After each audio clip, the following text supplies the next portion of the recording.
না, বিচার চাবো না। বিচার এই জন্য চাবো না, কেন প্রশাসন, বর্তমানে প্রশাসনের উপরে আমাদের কোনো আস্থা নাই, কোনো বিশ্বাস নেই যে আমাদেরকে উনি 100% আমাদেরকে সাপোর্ট করবে। আসসালামু আলাইকুম রহমতুল্লাহি ওয়া বারাকাতুহু। সম্মানিত দর্শক, বর্তমানে বাংলাদেশের আইন শৃঙ্খলার পরিস্থিতি কেমন এটা আপনারা সবাই জানেন। তো এই যে একটা ভিডিও আপনারা দেখতে পেলেন, যেখানে একজন বাবা তার সন্তানের বিচার চাইতেছে না, এটা আসলে একটা দেশের জন্য, একটা স্বাধীন সার্বভৌম দেশের জন্য অনেক লজ্জাজনক একটা ব্যাপার যে মানুষেরা বিচার চায় না। কেন চায় না? তারা আসামিকে বা তারা অপরাধীকে মাফ করে দিয়েছে এই জন্য বিচার চায় না, বিষয়টা তা না, বরং বিচারের প্রতি তাদের অনাস্থা, বিচারের পদ্ধতির প্রতি এবং বিচারের সাথে সংশ্লিষ্ট ব্যক্তিদের প্রতি, মানে বিচার ব্যবস্থার প্রতি তাদের অনীহার কারণ হচ্ছে তারা বিচার ব্যবস্থাকে বিশ্বাস করতে পারে না, যে কারণে তারা বিচার চায় না।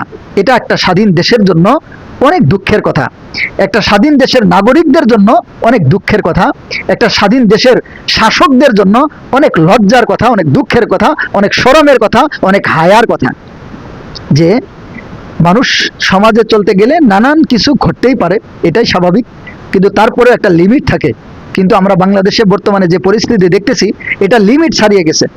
আজকে অপরাধ যেন মানে প্রচণ্ডভাবে বেড়ে যাইতেছে, অপরাধমূলক কর্মকাণ্ড এবং বিভিন্ন ধরনের খারাপতা, এটা মানে উদ্বেগজনক হারে বেড়ে গেছে। এর সবচাইতে বড় কারণ হচ্ছে বিচারহীনতা, অথবা মানে বিচার করতে না পারার অযোগ্যতা, অথবা দেশের পরিস্থিতিকে ঠিক রাখার জন্য যতটুকু ব্যবস্থা, যতটুকু পরিস্থিতি থাকা দরকার, ওইটুকু যোগ্যতা এবং পরিস্থিতি না থাকা। তো এগুলো আসলেই দুঃখজনক ব্যাপার। আর আইন শৃঙ্খলা যদি কোনো দেশে খারাপ হয়, আইন শৃঙ্খলা বাহিনী, আইন শৃঙ্খলা যদি কোনো দেশে নর্মাল হয়, দুর্বল হয়, সেখানে মনুষ্যত্ব থাকে না। এটা বড় একটা এফেক্ট পড়ে যায়, সেখানে মনুষ্যত্ব আস্তে আস্তে বিকৃত হয়ে যায়।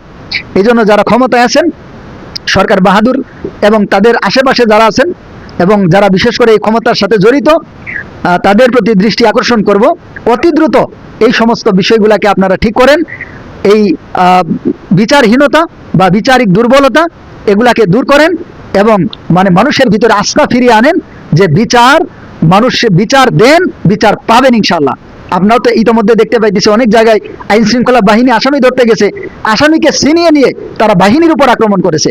এটা কোনো দেশের জন্য ভালো সংকেত না, যারা দেশ পরিচালনা করে তাদের জন্য ভালো সংকেত না।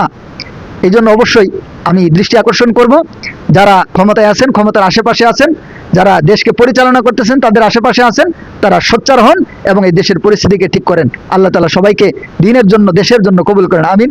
আসসালামু আলাইকুম ওয়া রাহমাতুল্লাহি ওয়া বারাকাতুহু।